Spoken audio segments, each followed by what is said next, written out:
नमस्कार दोस्तों, edu hub की ऑनलाइन क्लासेस में मैं भी नम्रता पाठक आप सभी का स्वागत करती हूँ। और हम तुलसीदास द्वारा रचित धनुष भंग के 4 पदों को पढ़ चुके हैं, जिसमें कि हमने ये देखा कि किस तरह से सभी राजा पराजित हो गए हैं और श्री रामचंद्र जी उठे हैं धनुष को भंग करने के लिए। अब सीता के मन की व्यथा और सीता की व्याकुलता, इनके बारे में जानने के लिए आगे के पदों को पढ़ते हैं और देखिए इसमें सीता जी क्या सोच रही हैं और क्या समझ रही हैं। प्रभु ही चितई पुनि चितव महि, राजत लोचन लोल, खेलत मनसिज मीन जुग, जनुबिधु मंडल डोल। प्रभु ही चितई पुनि चितव महि, सीता जी निरंतर, मतलब इस पद में कवि बता रहे हैं कि सीता जी लगातार श्री रामचंद्र जी को देखे जा रही हैं। जब वह धनुष भंग करने के लिए पहुंचते हैं वहाँ, तो सीता जी निरंतर देख रही हैं उनको। और उसी समय अचानक उनकी नज़र सभा में बैठे एक व्यक्ति पे पड़ती है, जो कि सीता जी को ही देख रहे हैं और लज्जावश वह भूमि की तरफ, धरती की तरफ देखने लगती हैं। तो इसमें बताया गया है कि प्रभु ही चितई पुनि चितव महि, प्रभु को देख रही हैं यानी श्री राम को देख रही हैं, फिर धरती को देख रही हैं यानी वो बार बार श्री राम को देखती हैं और पृथ्वी को देखती हैं। महि राजत लोचन लोल, अब उनकी आंखें ऊपर नीचे हो रही हैं, यानी आंखें एक बार पृथ्वी की तरफ देखती हैं, एक बार राम की तरफ देखती हैं, तो उनकी पलकें उठ रही हैं, झुक रही हैं।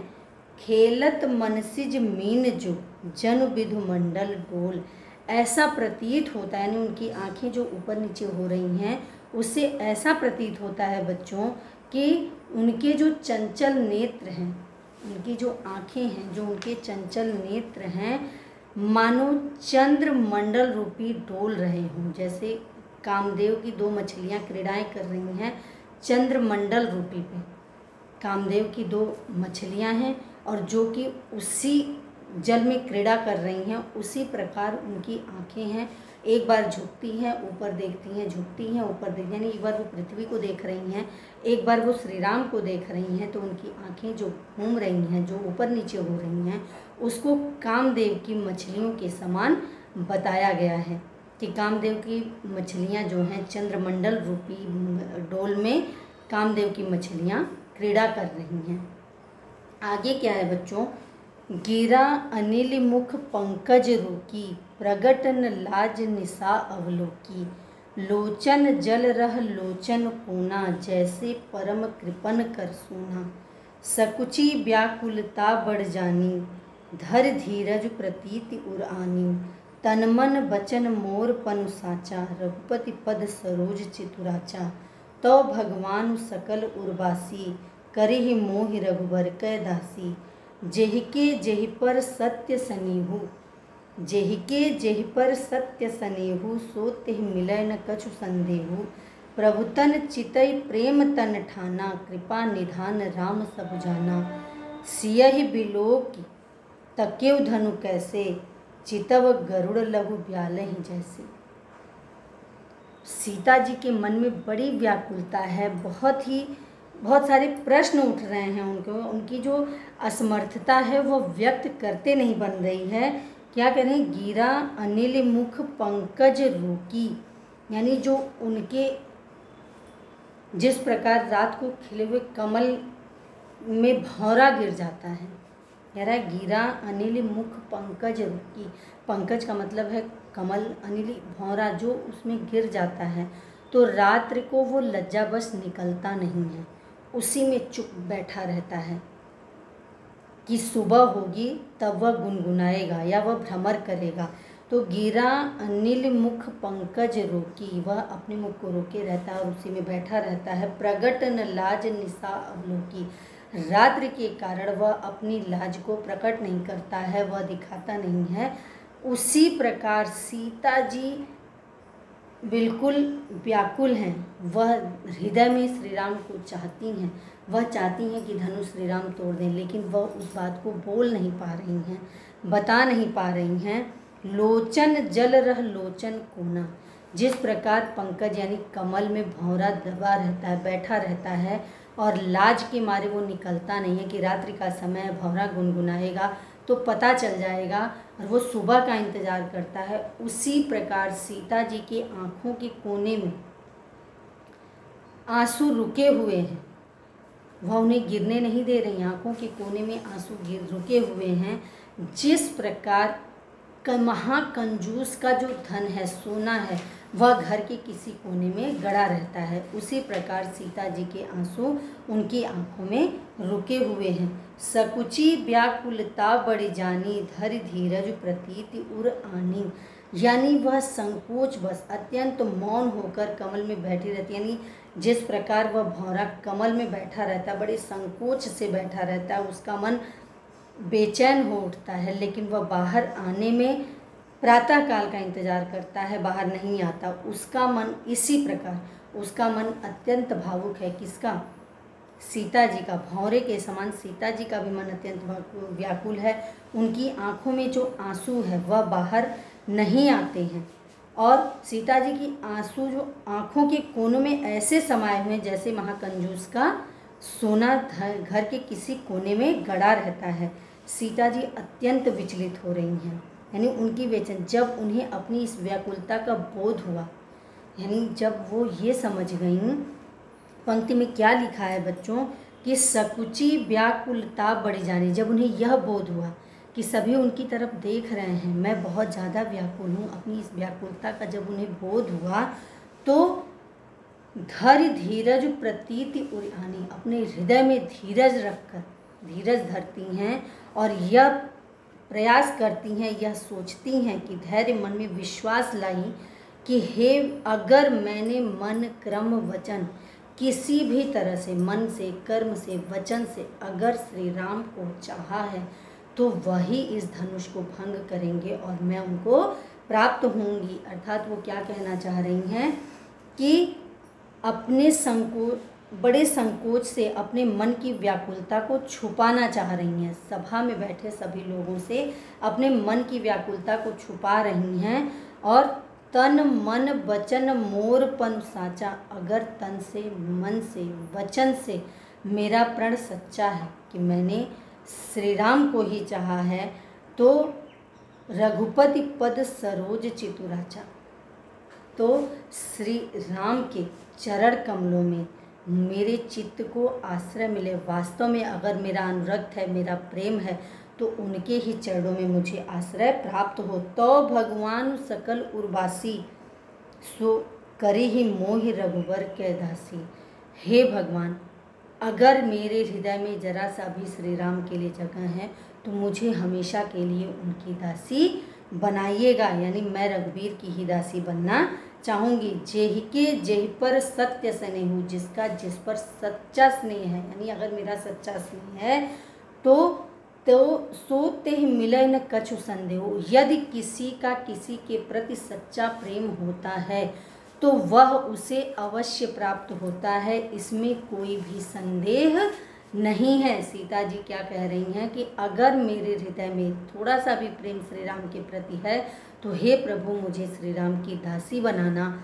और यह भी कह रही हैं कि जेहि के जेहि पर सत्य स्नेह, जिसका जिसके प्रति सच्चा प्रेम होता है सो तेह मिलय न कछु संदेह, वह निस्संदेह ही उसे प्राप्त होता है, इसमें कोई संदेह नहीं है। प्रभु तन चितई प्रेम तन ठाना, कृपा निधान राम सब जाना। यानी प्रभु तन चितई, उनके बारे में श्री राम के शरीर को देखती हैं, सोचती हैं और मन में ये ठानती हैं, कृपा निधान राम सब जाना, कि यह तो सब कुछ जानते हैं। अगर उन श्री राम की तरफ देखती हैं और यह सोचती हैं कि ये तो सब जानते हैं, सियहि बिलोक तकेव धनु कैसे, सियहि बिलोक तकेव धनु कैसे, चितव गरुड़ लघु ब्यालहि जैसे। वह क्या कह रही हैं कि यह जो धनुष है, श्री रामचंद्र जी की तरफ देखती हैं और क्या कहती हैं कि हे प्रभु, अगर मेरे मन में जरा सा भी हृदय से प्रेम हो तुम्हारे प्रति तो मुझे प्रभु के रूप में श्री राम ही मिले। और क्या कहती हैं कि जो जिसको हृदय से चाहता है वह उसे प्राप्त कर ही लेता है, इसमें किसी प्रकार का कोई संदेह नहीं है। प्रभु तन चितई प्रेम तन ठाना, कृपा निधान राम सब जाना। क्या कह रही हैं कि अपने चितवन में उनके प्रति प्रेम ठान लिया है, यानी वह ये जानती हैं कि प्रभु तन चितव यानी प्रभु के लिए उनके मन में जो प्रेम है वो उन्होंने ठान लिया है कि श्री राम उनके लिए, अर्थात दृढ़ निश्चय है, उनका पूरा विश्वास है कि श्री राम उन्हें अवश्य मिलेंगे और उनकी यह मनोकामना पूर्ण होगी। उनकी इस मनोकामना को कृपा निधान भगवान श्री राम ने भली भांति जान लिया है। क्या है? प्रभु तन चितई प्रेम तन ठाना, कृपा निधान राम सब जाना। यानी वह पूरी तरह से जानते हैं, उन्हें तो सब पता है कि क्या होने वाला है, किसके हृदय में क्या चल रहा है, ये तो वो जानते ही हैं। फिर अगली अंतिम पंक्ति क्या कह रही हैं? सियहि बिलो कि तकेउ धनु कैसे, चितव गरुड़ लघु ब्यालहि जैसे। कि इसलिए श्री रामचंद्र जी धनुष को बिल्कुल ऐसे देख रहे हैं जैसे एक गरुड़, आपने देखा होगा गरुड़ सांप को देखता है, कि चितव गरुड़ लघु ब्यालहि जैसे, यानी गरुड़ जिस तरह छोटे से सांप को देखता है, झपट लेता है, उसी प्रकार श्री रामचंद्र जी धनुष को देख रहे हैं। अर्थात श्री रामचंद्र जी धनुष को भंग करेंगे और सीता को पति के रूप में वही प्राप्त होंगे। तो आइए काव्यगत सौंदर्य देखते हैं बच्चों। इसका भाषा अवधि है, शैली प्रबंध है, वर्णात्मक शैली प्रबंध वर्णात्मक और चित्रात्मक है, गुण माधुर्य एवं प्रसाद है, रस श्रृंगार एवं भक्ति है। श्रृंगार एवं भक्ति कैसी है? वह पति के रूप में श्री राम को पाना चाहती हैं, श्रृंगार रस है। और भक्ति रूप की उन्हें अपने इष्ट देव पर या श्री राम पर भी पूरा भरोसा है कि उन्हें श्री राम प्राप्त होंगे। छंद दोहा और चौपाई है। अलंकार बच्चों अनुप्रास उत्प्रेक्षा और दृष्टांत है। कैसे है? पंक्तियां देखिए कि अनुकरी ही मोहि सत्य सनेहु तन ठाना में स ह वर्ण की आवृत्ति बार बार होने से अनुप्रास, लोचन कोना, परम कृपान, इन सब में अनुप्रास अलंकार है। जिस प्रकार, और देखिए इसमें दिया हुआ है एक पंक्ति है कि जैसे परम कृपन कर सोना, जैसे परम कृपन, लोचन जल रहे लोचन कोना, यानी सीता जी के आँखों का जल आँखों के कोने पे ही रह जाता है। जिस प्रकार कंजूस का सोना घर के कोने में ही गड़ा रह जाता है। तो यहाँ बच्चों उपमा अलंकार है। और धनु कैसे और ब्यालहि जैसे में दृष्टांत अलंकार है। तो अनुप्रास अलंकार, उत्प्रेक्षा और दृष्टांत अलंकार, उपमा अलंकार भी है बच्चों इसमें, उपमा अलंकार। तो आइए अगले पद को पढ़ते हैं। इसमें क्या कह रहे हैं? लखन लखेउ रघुवंश मन, ताकेउ हर को दंड, पुलक गात बोले बचन, चरण चाप ब्रह्मांड। अब देखिए, अब तक क्या था कि सबके हृदय में बड़ा डर था कि भगवान श्री राम धनुष को तोड़ पाएंगे या नहीं। अब यहाँ लक्ष्मण जी का वर्णन है और लक्ष्मण जी क्या सोच रहे हैं जब उन्होंने देखा कि, वर्णन किस समय का है कि जब उन्होंने देखा कि धनुष के सामने श्री रामचंद्र जी खड़े हैं। लखन लखेउ रघुवंश मणि, लक्ष्मण जी ने जब देखा कि श्री राम धनुष के सामने खड़े हैं तो ताकेउ हर को दंड, क्या है कि लखन और खंडित करने की दृष्टि से, जो रामचंद्र जी हैं उसको खंडित करने की दृष्टि से, कोदंड को खंडित करने की दृष्टि से देख रहे हैं। पुलक गात बोले वचन, चरण चाप ब्रह्मांड, उनका हृदय पुलकित हो गया, उनका शरीर पुलकित हो गया और अपने पैरों से उन्होंने ब्रह्मांड को दबा लिया। क्या है? पुलक गात बोले वचन, शरीर पुलकित हो गया कि अब तो इस धनुष का भंग होना निश्चित है। और ब्रह्मांड से क्या कह रहे हैं? सबको संबोधित करते हुए, सबको संबोधित करते हुए लक्ष्मण जी क्या कह रहे हैं कि हे ब्रह्मांड, चरण चाप ब्रह्मांड, ब्रह्मांड को भी संबोधित कर रहे हैं कि अब ये धनुष टूटने वाला है, यानी बहुत सभी विचलित हो जाएंगे इसकी आवाज़ से। दिग्गजों के, कच्छप के, शेषनाग के, सबका जो इसका कंपन होगा वो सबके ऊपर असर करेगा। तो इसलिए सभी सचेत हो जाओ, सबको सचेत करते हैं, संबोधित करते हैं और कहते हैं सभी सचेत हो जाओ, अब ये धनुष टूटने वाला है।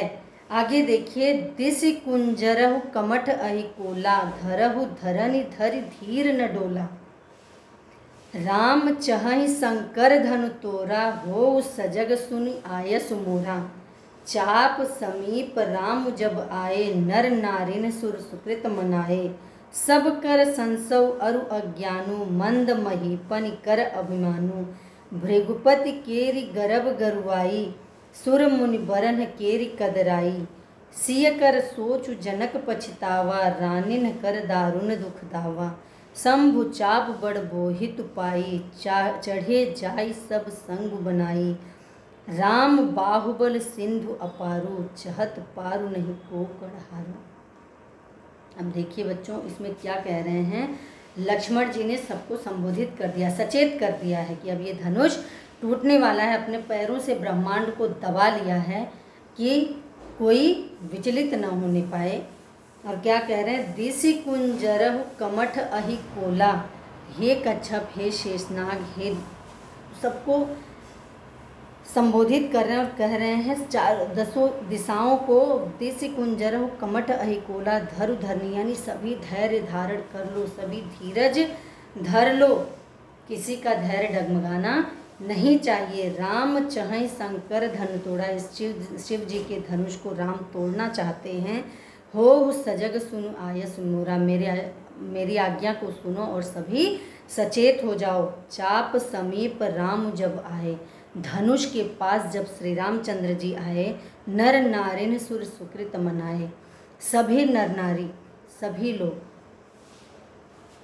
एक तरह से मना रहे हैं कि अब ये धनुष टूट जाए। शंका भी है सबके हृदय में, लेकिन फिर भी मना रहे हैं कि अब जब वो पास गए हैं तो इस धनुष को तोड़ दें। क्या है सबका कि नर नारिन सुर सुकृत मनाए, सभी भगवान को मना रहे हैं कि अब ये धनुष टूट जाए। सब कर संसव अरु अज्ञानु, सबके मन में शंका है क्योंकि सभी अज्ञानी हैं, किसी को यह पता नहीं है कि श्री रामचंद्र जी धनुष को तोड़ देंगे, सभी अज्ञानी हैं। सब कर संसव अरु अज्ञानु, मंद महीपन कर अभिमानु, जो अज्ञानी राजा हैं वहाँ पर जो बैठे थे, जिन्होंने प्रयास किया था धनुष को तोड़ने का, उनके हृदय में यही है कि जब हम नहीं तोड़ पाए तो ये क्या तोड़ेंगे, यानी हम इतने शूरवीर, हम जब इसे नहीं तोड़ पाए तो ये क्या खाक तोड़ देंगे। और वो मन ही मन अभिमान किए जा रहे हैं। तो भृगुपति केरी गर्भ गरुआई, सुर मुनि बरन केरी कदराई, सभी ये सोच रहे हैं कि यह धनुष नहीं तोड़ पाएंगे। पर अब भृगुपति, भृगुपति किसके लिए कहा गया बच्चों, परशुराम जी के लिए। भृगुपति केरी गर्भ गरुआई, सुर मुनि बरन केरी कदराई, यानी परशुराम के गर्भ की जो गुरुता है, सभी देवता तथा श्रेष्ठ मुनियों का भय, सीता जी की चिंता, राजा जनक जी का पछतावा, अब सारी चीज़ों को बताया गया है इसमें। देखिए कि परशुराम जी का जो गर्व है, यानी मेरे अलावा कोई कर ही नहीं सकता। परशुराम जी ने एक बार क्षत्रिय विहीन कर दिया था पृथ्वी को, इस बात का बड़ा घमंड था उन्हें। तो भृगुपति केरी गर्भ गरुआई, उनका जो गर्व है, सुर मुनि केरी कदराई, सिय कर सोचू, सीता की जो चिंता है, जनक का जो पछतावा है, जनक का पछतावा किस लिए है कि हमने ऐसा प्रण क्यों रख दिया। रानी निकर दारुण दुख दावा, रानियों का यानी सबका एक दुख है कि राजा जनक जी, उनकी रानियों का दारुण दुख है कि हे भगवान अब क्या होगा, सबके अंदर एक पीड़ा है। रानी निकर दारुण दुख दावा, शंभु चाप बड़ी बोहित पाई, अब क्या है कि पश्चाताप, सबके अंदर कुछ न कुछ चल रहा है, सभी अपनी चिंताओं से मुक्त होना चाहते हैं और यह तभी संभव होगा।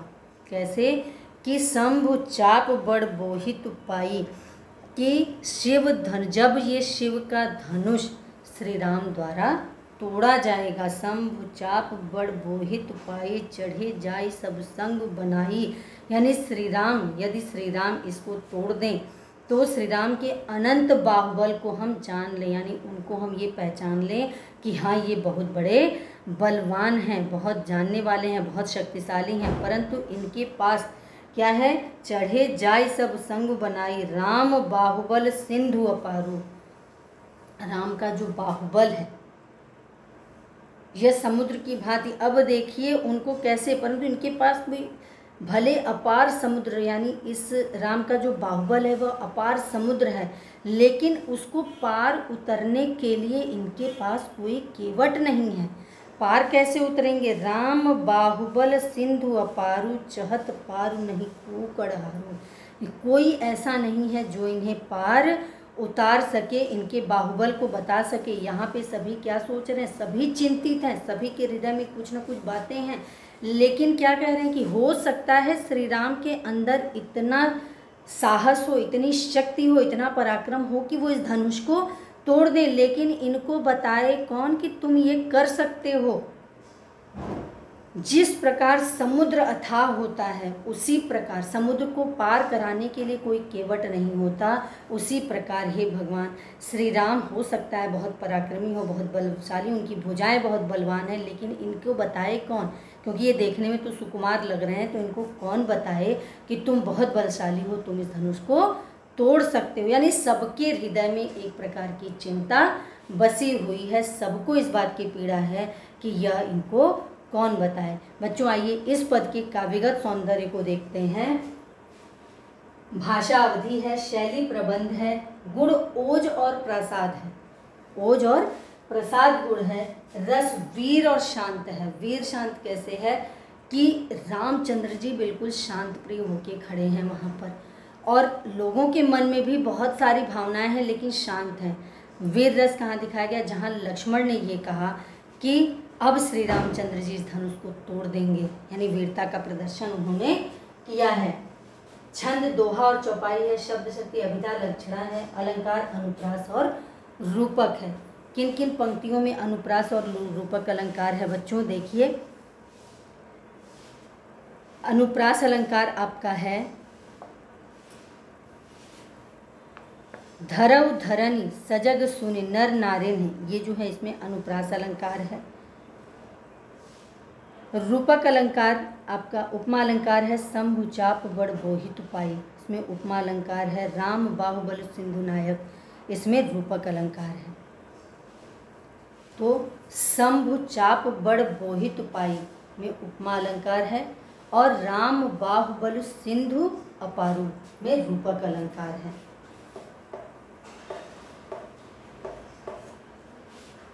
तो बच्चों उम्मीद करती हूँ कि आपको ये पद समझ में आ गया होगा, और मिलते हैं लास्ट पद इसका बचा है धनुष भंग का, उसके बाद है आपका क्या एक सेकेंड वन पद पर। तो मिलते हैं अगली वीडियो में अगले पद और नए टॉपिक के साथ। धन्यवाद।